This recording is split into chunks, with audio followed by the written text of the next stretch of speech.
All right, guys. So, yeah, dude. So, we're going to be doing a little bit of a reaction to Asmagould. See, you guys. So, CNN. All right, CNN. Now, I'm no fan. I'm no fan. Not a fan at all of CNN. But for once, they actually kind of have a good take. I'm not going to lie to you guys. They actually have a decent take. But Asmongold, he doesn't like it, guys. He doesn't like it. This has actually been one of the most divisive topics recently.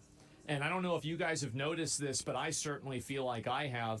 A lot of people are very, very divided with this whole topic. Tonight, MAGA divided. Donald Trump's support for Israel's actions against Iran is splitting his own base, pitting Israel hawks against those who fear the United States is being pulled into an even bigger regional fight. But remember, when the president campaigned on this message. I will stop the chaos in the Middle East, and I will prevent World War III. I'm going to keep us out of World War III. We're not going to have World War III, but I will prevent World War. In my opinion, keeping us out of World War III means not sending over bombs and starting wars in the Middle East. Like, that's just me. War III. Yeah, guys. Yeah, dudes. So, America first, guys, means not backing our allies at all. That's Former what I Fox think. host Tucker Carlson sent Trump a stern warning this morning in his newsletter. What do you Quote, say? Ooh, Tucker Carlson, guys. Nothing screams America first like Tucker Carlson. He totally didn't do a softball interview with Putin, and he totally didn't talk about how much better Russia is than the United States and how much cheaper their groceries are. No, no, no. Nothing screams America first like Tucker Carlson, of course. the United States should not, at any level, participate in a war with Iran. No funding, no American troops, no troops on the ground. Drop Israel. Let them fight their own wars.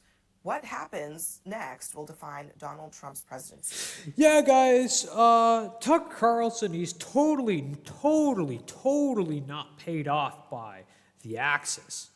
Totally, guys, totally. Ashley Allison and Pete Seat are back at the table. Based, guys, based, totally based. Ravi is also back with us as well. So, Pete, this is an inevitable... Yeah, and there's a big difference and a huge nuance. The U.S. defending its own assets and dual citizens that live in Israel, defending is way different than funding and attacking. Totally, dude. The 700,000 U.S. citizens who live in Israel totally aren't Americans, and the multitude of U.S. bases in the Middle East totally aren't U.S. assets. You're right, guys. You're right. You're right. Divide Totally playing different. out in MAGA world. Totally different. Where Trump, you know, he told them he would end all the wars, and now he has not ended all the wars. Well, it's... Wow. Wow. I can't believe it, dude. I can't believe it that these fairy tale promises in the election campaign, these fairy tale promises didn't come true. I can't believe it, guys. I can't believe it. It's inevitable because there is... I mean, what a stupid premise.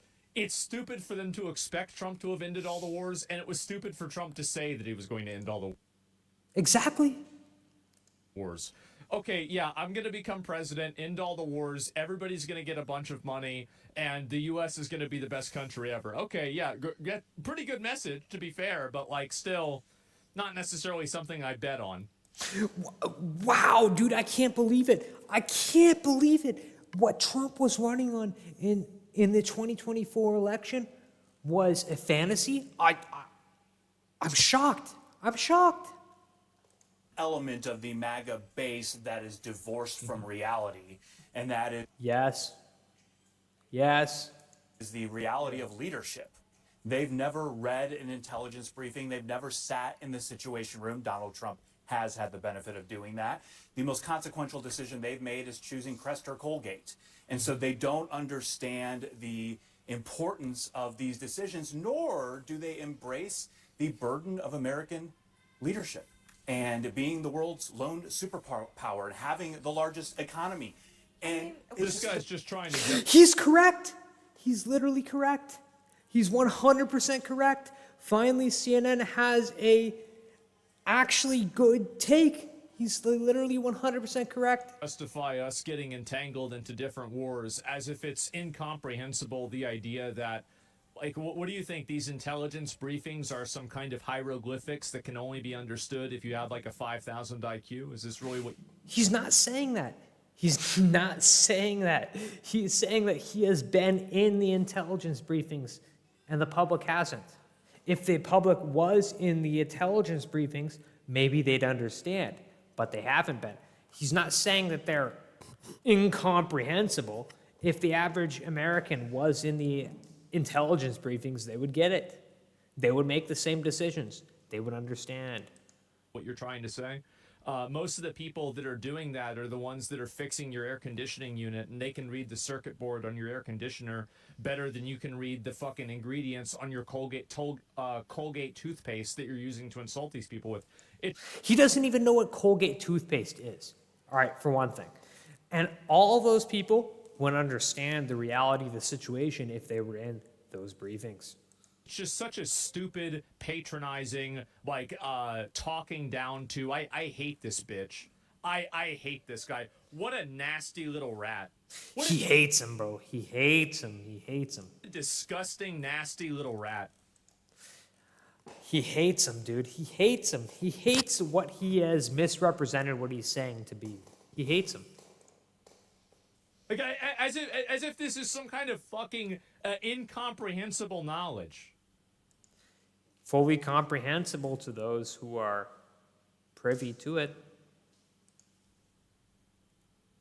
Argue that also describes what Donald Trump campaigned on. I mean, he campaigned on getting out of, Iraq or getting out of Afghanistan in his first term. Then Ukraine hasn't happened.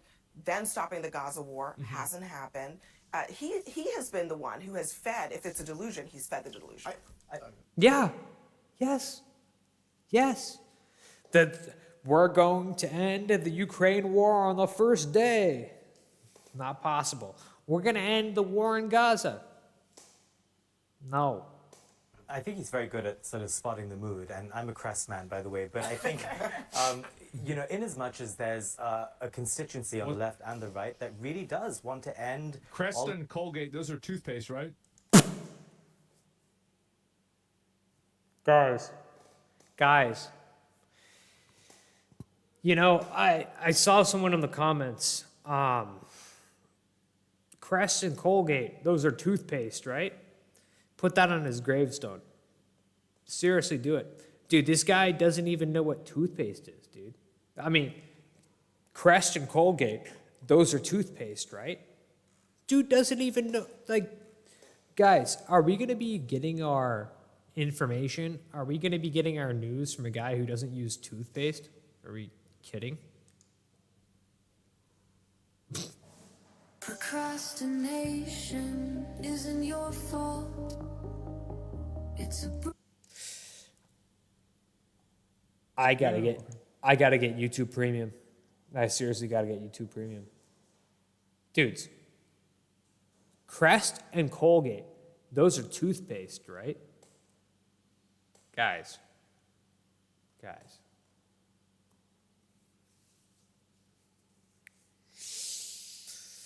All right, let's go on. Let's get through this, guys. Let's get through it.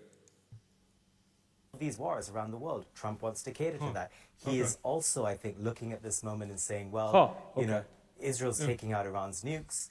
This is actually quite popular in the region. It's popular in the United States. It's a win as well for... If it's popular in the It is. region, then let them fucking do it. He is. Why the fuck are we doing it? If it's popular in the region, they've got all these fucking, like, Saudi Arabia, Qatar. If all these people hate fucking... If they all hate fucking Iran, then go deal with them. Okay, sure. Saudi Arabia, Qatar. That's a valid point, but Israel's in the region and they're the ones doing it. That's exactly what's happening. A wing of his party, That's so just why me. not milk some of that? That's what I think. I think he's just looking at each faction and how they're reacting and seeing what he can get out of it. And I think this is what we've been missing for so long. as Republicans is leadership. Yeah. Like, just Are Donald you Trump saying should Donald tell Trump us. is I know, it's exerting surprising. leadership? I know, it's I surprising. just wanted, for the record, make He sure just that needs the, to tell us yeah. what he thinks. Yeah. He keeps playing this both sides things or staying quiet, but it's Well, of interesting. course 'cause you're playing both sides because there's not the reason why you're playing both sides is that neither of these sides, this isn't a black and white issue. It's like a bloody gray issue, and there's problems everywhere. And also, like, he has to reconcile all of that with, like, the desires of his voters. Like, what's right and wrong objectively, if you think about the morality of, you know, going to war or protecting Israel or, you know, fighting Iran or not fighting Iran, all of that is secondary to a person who lives in Wisconsin that wants to be able to afford groceries. The funny thing is that he actually doesn't. And guys, I'm not saying that he shouldn't weigh the opinions of his voters, but what's funny about it is that he actually doesn't have to, because he's been elected president for a second term. He's not going to be running for a third term. And I know people like to say, oh, third term Trump, and that's been, you know, something that's been floated, but it's a fantasy. That's not happening. It's not legal. And by the way, President Trump just turned 79. You know, so he's going to be into his 80s when he would theoretically run for a third term. So that's not happening. And by the way, what is this bizarre issue that strikes on Iran somehow affects the price of groceries? Like, yeah, guys, like if we do strikes on Iran, groceries are going to go up. Like, if we don't go do strikes on Iran, groceries are going to go down.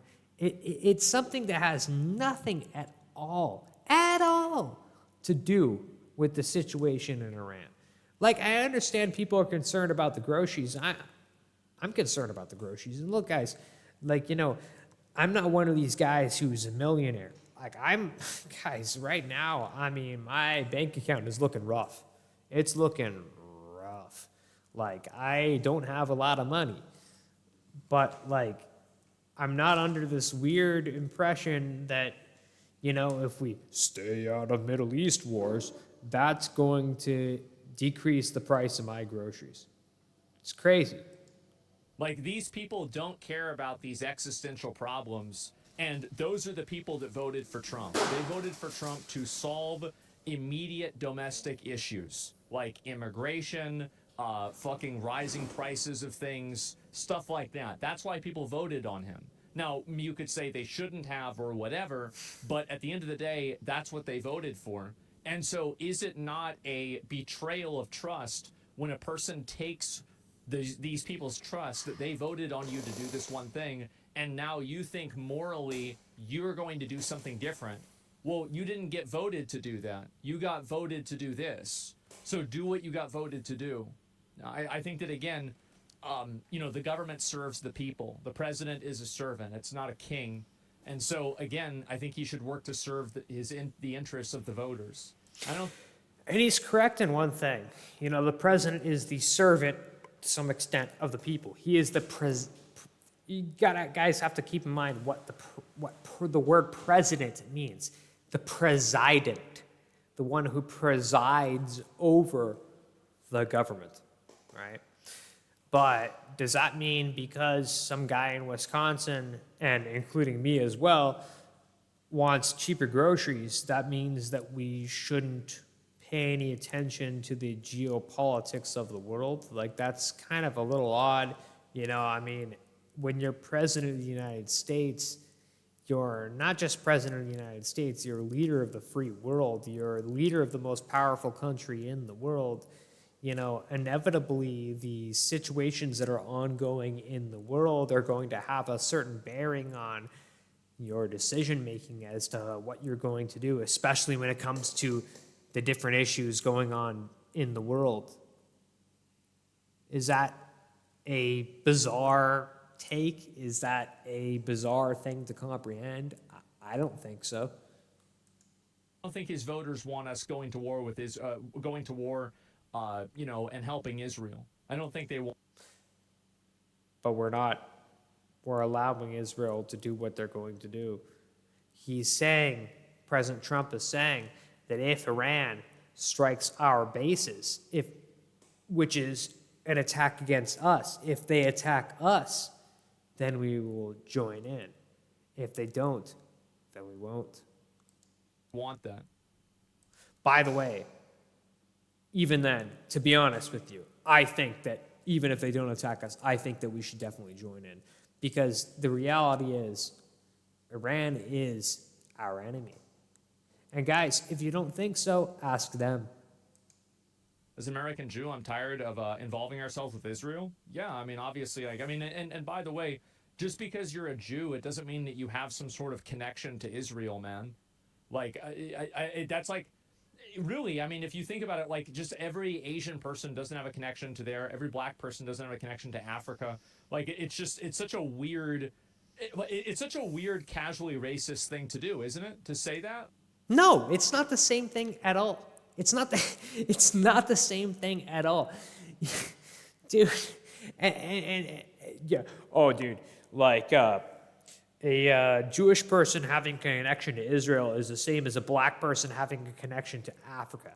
And an Asian person in the U.S. it's the same thing as having a connection to Asia. And by the way, you notice he didn't really say anything. He didn't bring up any specifics having to do with Asia, having to do with Africa, which aren't countries.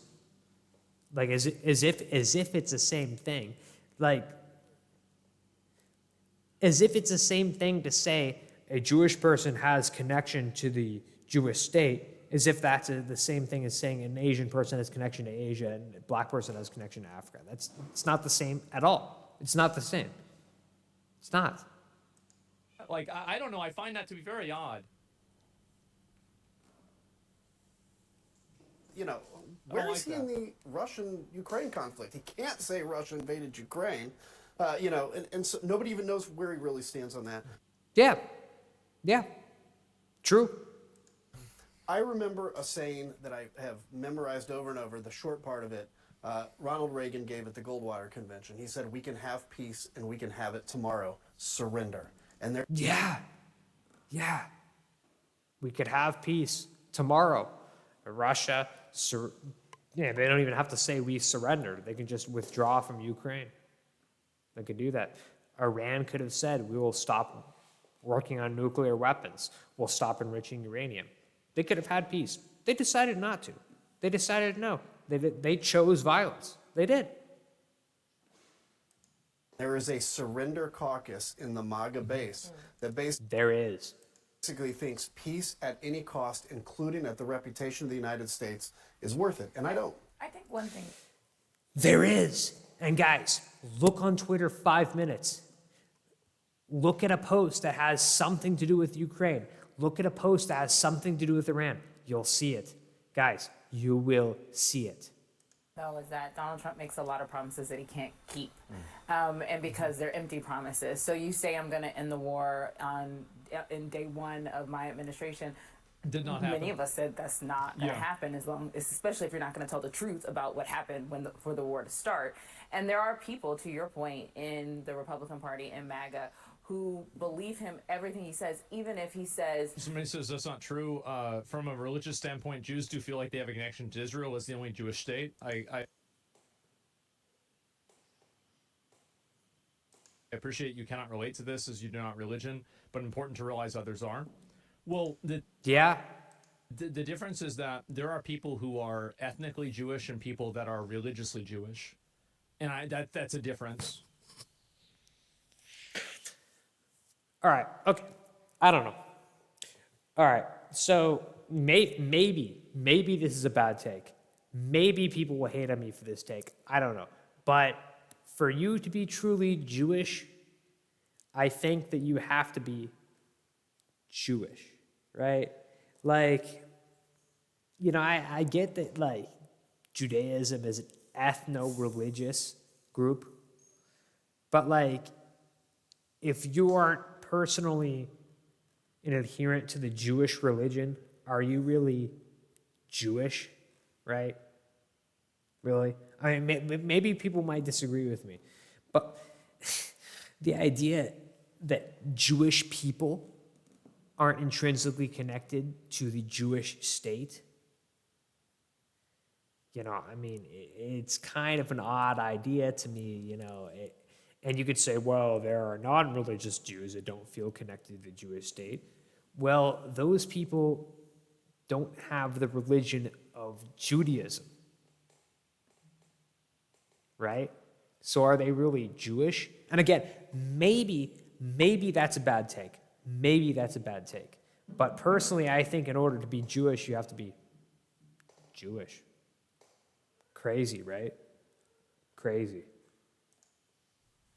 The sky is green. Yeah, not all They Jews. believe everything he says, and they do not question it. I think just what not how you're it seeing is. now, though, with Tucker Carlson, even Steve Bannon, he was saying, Israel has to go at it let me- alone. Can I play? is Let the me play split. that sound from Steve Bannon earlier today on the War Room. Israel puts Israel first, as they should. I have no problem with that.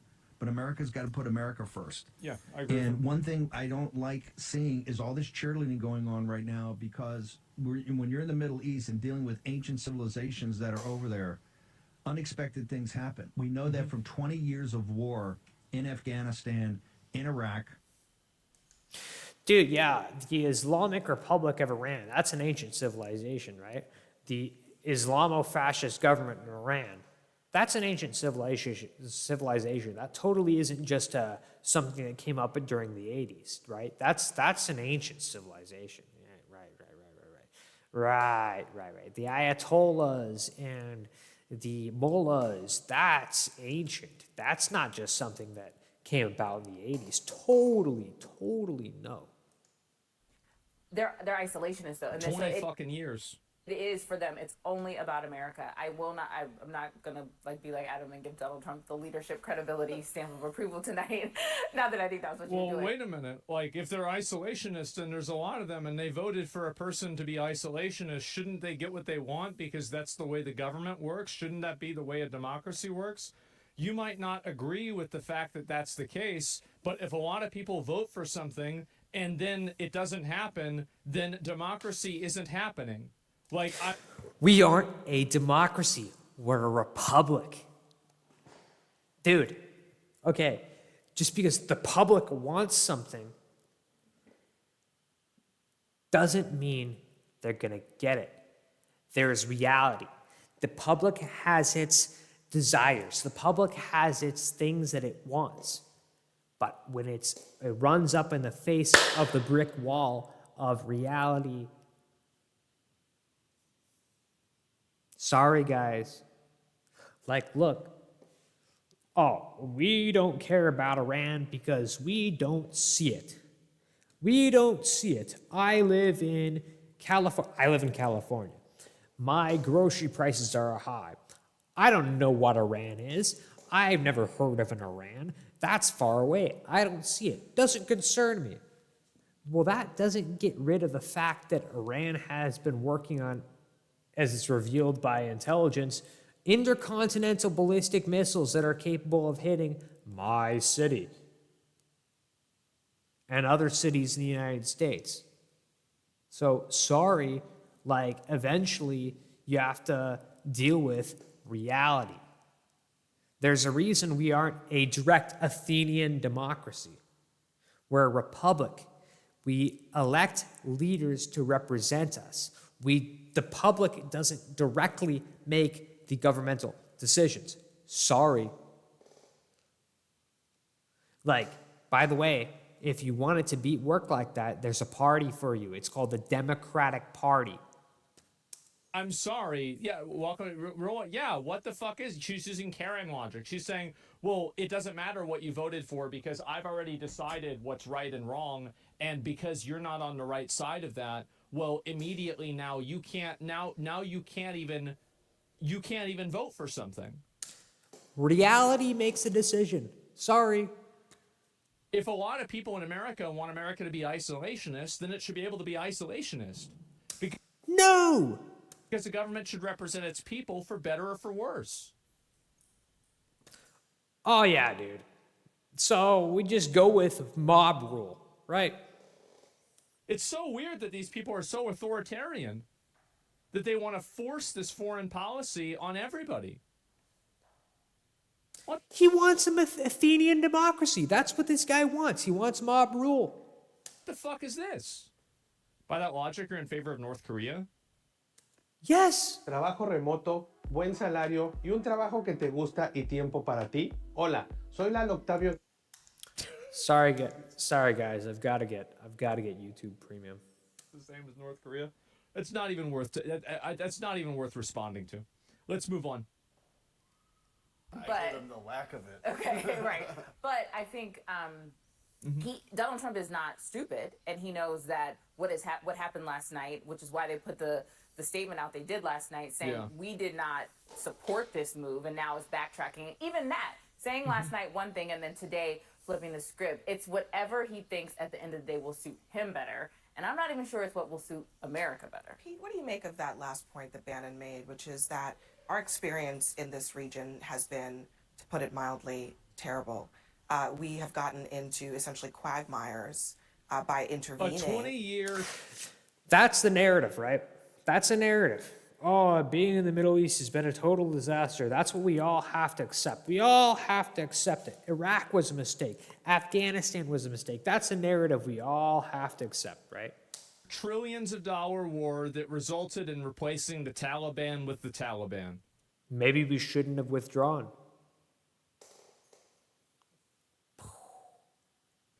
Yeah, it didn't work.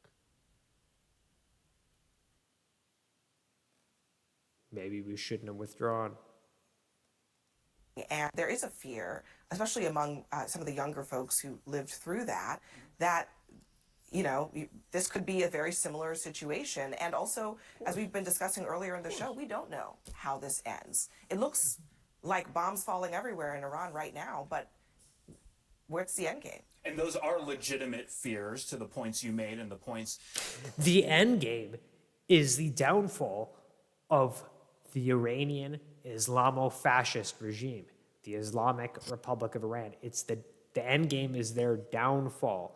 Dude, why do you think it took so long for the United States forces to pacify Iraq? One of the big reasons was the funding and the arms supply by Iran. Why do you think it's taken so long for Israel to pacify Gaza?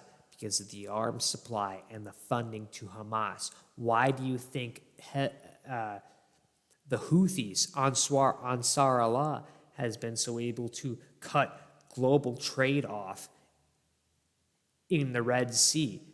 Funding and supplies from Iran. From Iran. Why do you think that Bashar al-Assad was able to maintain his Nazi regime in Syria for so long? Supplies and funding from Iran. They have their tentacles everywhere. You cut the head of the Hydra. You cut the head of the octopus. You cut the head of the snake. The other little tentacles that they have protruding out throughout the Middle East will wither and die. That's the end game. That Steve Bannon made, but we do have interests in the Middle East. That has not changed. But what I think is so interesting about this is these are the same people who keep saying, art of the deal, art of the deal, don't take anything off the table. And here they are begging the President of the United States to take things off the table. No, they're not. They're begging the President of the United States to make a decision with what's on the table currently. And also, he never answered the question of, well, after 20 years, we got nothing done. Why should we continue doing the same thing? He never even answered that question because there is no answer to it. Well, see, that's what you have to accept. You have to accept that we've got nothing done. Iraq becoming a neutral nation is nothing, right? Nothing. Nothing at all. The Taliban having been routed into the hills in Afghanistan up until we made the fateful, ridiculous decision to withdraw is nothing. Nothing at all. We achieved nothing in the Middle East. That's what you have to accept. Accept it. Accept it, or you're wrong. Accept what the hive mind tells you. Accept it. I mean, maybe Guy's a because there's jackass, been no yeah. deals. Yeah, there's been no deal. I mean, I don't know. I'm sorry to say, but there's been no deals. And There's honestly, no again, Ukraine deal, it's- no Gaza deal. It's hard to see MAGA coalesce around it. There was never going to be a Ukraine deal. Fantasy. There was never going to be a Gaza deal. Fantasy. Fantasy. Fantasy. Fantasy. This is not New York real estate. You're dealing with ideological actors. All right? You're dealing with, in Gaza, you're dealing with jihadist ideology. When it comes to the Russians, you're dealing with the Ruski Mir ideology, the Russian world ideology, where if you don't accept that you're a Russian, you are a Nazi. You're a Nazi if you don't accept that you're a Russian. It's convert or die in both cases. It's ideological lunacy, ideological radicalism. Really, they're one and the same, and that's one of the reasons why radical Islam and the Russian Federation and their Ruski Mir, Russian world, Russian peace ideology are connected. Think about it. People say Islam means peace. Well, others say Islam means submission. In reality, they're both right. What Islam means, what the word Islam means in Old Arabic, is peace through submission. And this is, by the way, identical to the ideology of the Russian peace, the Russian world, where you're going to have a world at peace through submission to the Russian concept, submission to the idea that you are a Russian, you use the Russian language, you're under the tricolor, you're under Putin and whoever his successor is. They're both fascist ideologies. The United States and Israel and Ukraine are fighting fascist ideology. Anything when the president doesn't articulate his foreign policy goals. And I think it's just so important because you can't, when you're campaigning, you can do whatever you want, right? You can say whatever you want. When you're president, you're going to be faced with things like, hey, Israel's bombing Iran. And I don't see how this stops now with Iran with the nuclear program intact. And honestly, the United States is going to have to make a statement either way on what's happening, and more than just silently, I think, intercepting some missiles. CNN's. It doesn't stop with that. Obviously, it doesn't. And they're correct. For one, CNN is correct. But look at his face. Asmongold, he doesn't like it. He's like, what? I didn't think that we're going to have to.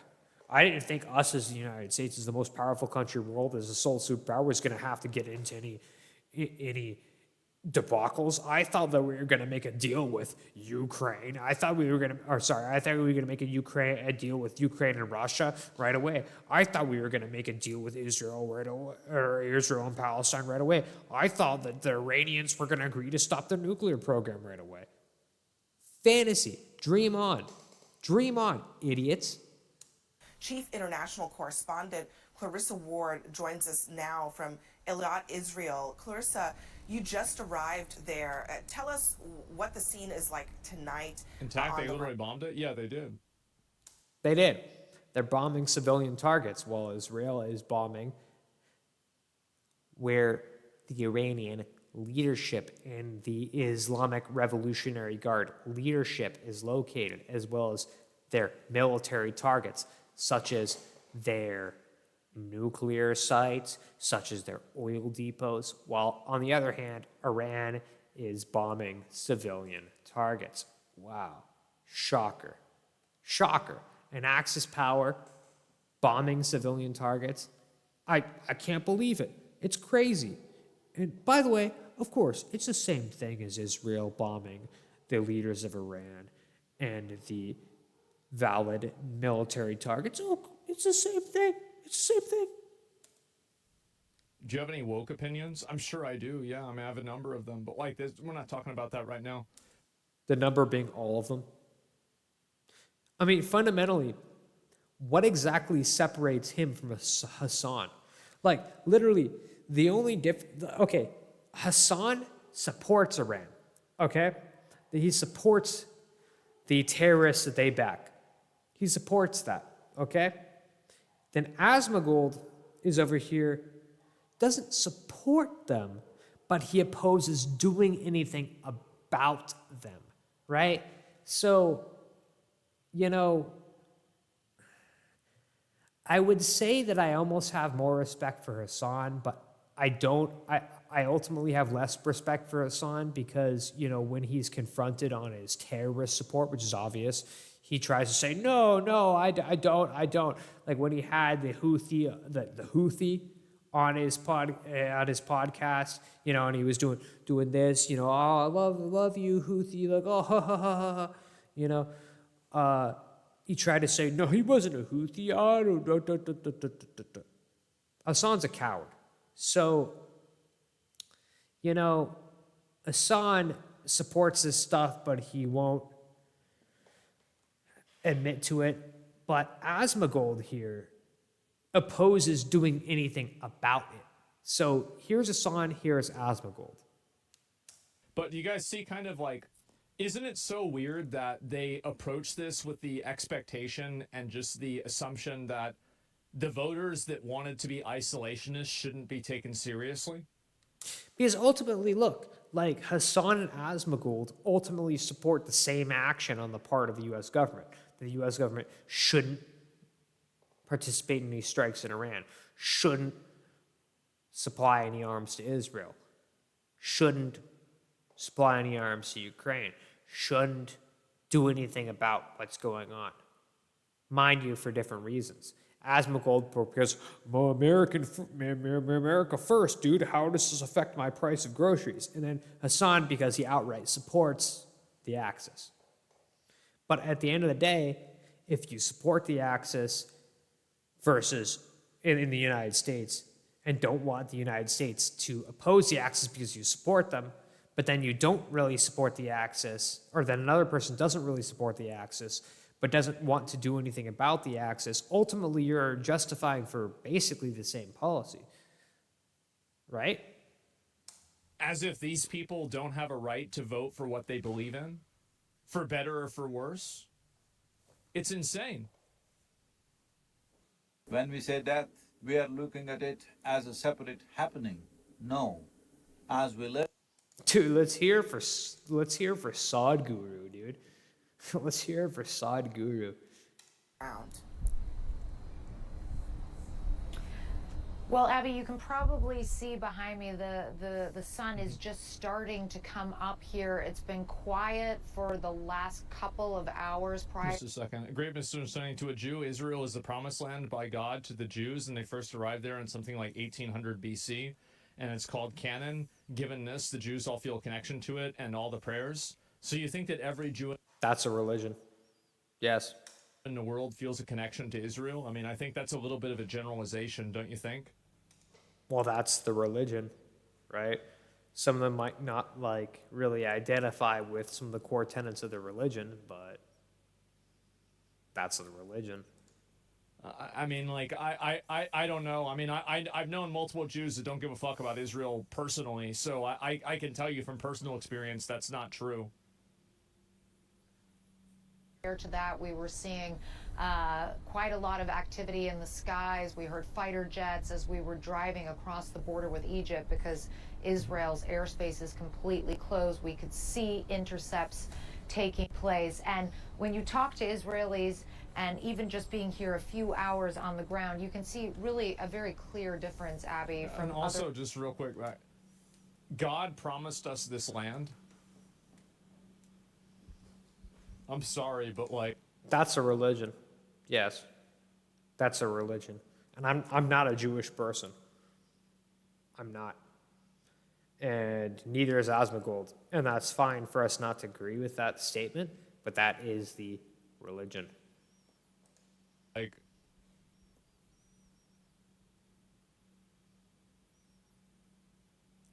I just...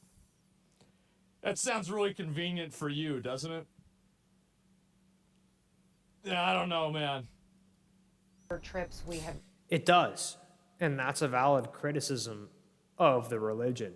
But at the end of the day, like, the fact remains Israel is significant in the Jewish religion, right?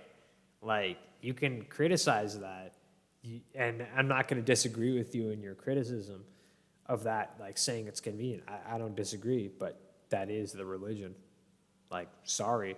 So it is not the same thing as saying, as he did before, as a person who is African American saying they have a connection to Africa, or as a Asian American person saying they have a connection to Asia in general, right? Now, mind you, an Asian American person who has a specific, ethnic connection to one of the specific countries, for example, a Korean American person saying they have a connection to Korea, that's pretty significant. Like, I would think that pretty much every Korean American has at least some kind of connection to Korea to some extent, right? But anyway, yeah, like, that's the Jewish religion. And if you've talked to Jews who don't identify with that, it sounds like they're not really identifying or really part of the Jewish religion. So again, maybe this is a bad take, but like, people who are ethnically Jewish, and I understand it's an ethnicity, that's cool, you can be ethnically Jewish, but if you don't really believe in the Jewish religion, then are you really Jewish, I guess? So maybe we can separate the Jewish ethnicity and the Jewish religion. I don't know.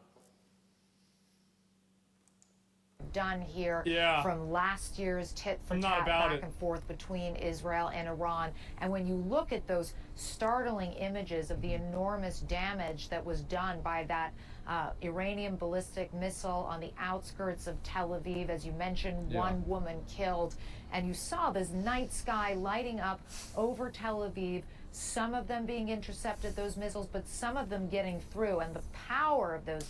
Yeah, and the reason being is because they have a strategy, right? They understand that Israel has the Iron Dome. They understand they have the strongest missile defense system of any country in the world, right? So their strategy is to fire so many off that there's going to be more missiles coming in than there are air defense batteries to intercept those missiles. So all the air defense batteries are going to be at work, are going to be firing off, and within that time, there's going to be more missiles coming down, and that's why they were able to impact. And we can see based on the impacts that they were aiming straight for civilian targets, straight for it. You see the difference is that Israel wants to defeat and destroy the Iranian Islamic Republic, the mullahs, the IRGC, the Islamo-fascist regime that is running and oppressing Iran, while they, the Islamo-fascist regime, wants to exterminate the people, the Jewish people especially, but also all the different people who live in Israel. Missiles, the ferocity of the kind of roar as they made impact. When you talk to people here, there's a real sense. I'd be fucking scared too, absolutely. Our rebukiness, Torah is the first Bible, the original tithe of the deed. So how do you establish ownership of land? Only through war? Well, it's simple. The person who can kill the other person is the person who owns the land. Oh, yeah, dude. Yeah, dude. If I go to someone's house, I shoot them, I kill them, I own their land now. That's how it works, dude. Yep, that's how it works. That's still the way it is, by the way. That's why Russia has Crimea right now. That's the way it's always going to be. Oh, yeah, dude. Yeah, dude, because Russia was able to take Crimea. And yeah, look. You know, because Russia was able to take Crimea, they have physical possession of it. But when you look at a globe, when you look at a map, is Crimea included as part of Russia? No, because they're not considered the rightful owners of it. Sure, they have possession of it for now, but that does not make them the rightful owners of it. Might does not make right. Might make possession in certain cases, but it does not make rightful possession or true ownership. If you want their land, go kill them and get it. See, the idea of a deed and that like the land was ceded to these people implies the existence of a higher governing power. But that doesn't exist. There is no higher governing power beyond violence and physical existence. You can make one up, but that doesn't, like, oh, God said this, but that doesn't mean anything. It's not real. So it's power. Yeah, that's it. Yeah, exists only if you believe. Yeah, but this is not it's not tangible. You can't quantify it. It's nothing. You legitimize power. Yeah, and that's the I don't know about every single one, but pretty much every single line that you see on a globe, the line is in that direction, in that angle, and in that place because somebody who disagreed with that line is dead. I'm glad we understand Asmagould's worldview now. Yeah, dude. I'm glad we understand where this guy's coming from, man. Like, we could just go and take whatever we want using violence, dude. Yep, we can just do that. And that's okay, and that's all there is to it. There's nothing higher, no higher power than raw, petulant violence. That's right, guys. You heard it from the man himself. So you guys can just, if you're stronger than your neighbor, just go over there, go over to his house, beat him up, kill him if you want, take his house, and you'll have it. Might makes right, guys. Might makes right. Glad we understand Asmagould's worldview now. Bastard. That's the reason. That this is a significant escalation, that this is leading to a new chapter, and that's something that is being echoed across the region. This is a region tonight, or I should say this morning, Abby, really on a knife edge. We've heard Israel's defense minister, Israel Katz, basically vowing very hard punishment for those attacks that took place on civilian areas. Of course, Israeli missiles have also been falling on civilian areas inside Iran.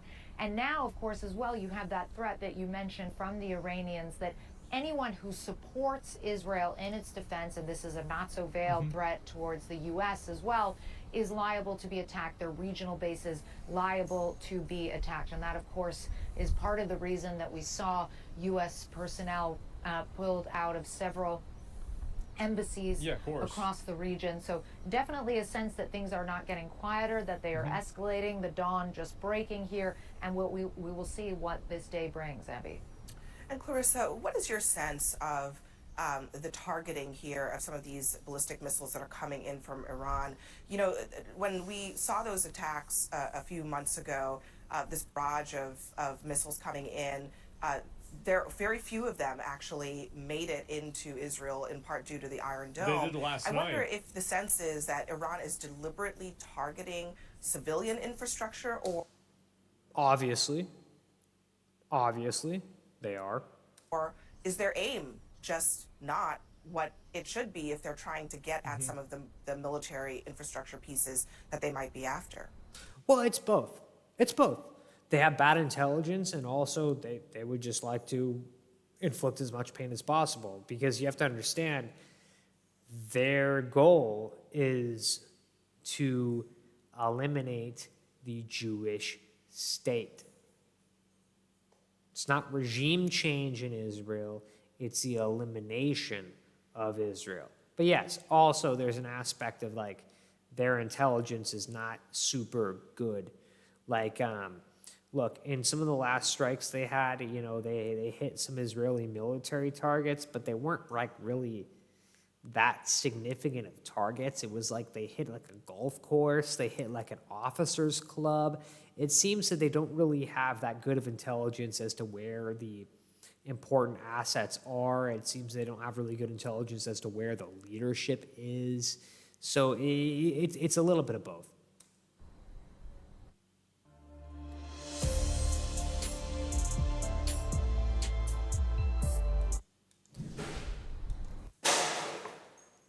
Propane. We like our propane grills. I mean, I think there's no question, Abby, that when we were here last summer, it was pretty clear what the targets were. And you can see how CNN passively manufactures consent to bomb Iran by assuming that Iran is attacking civilian places only. Like, for example, one of the biggest military installations inside of Israel is in the middle of the city. It's literally in the middle of the city. So they always do this. But you and I want you guys to see that this video really upsets me.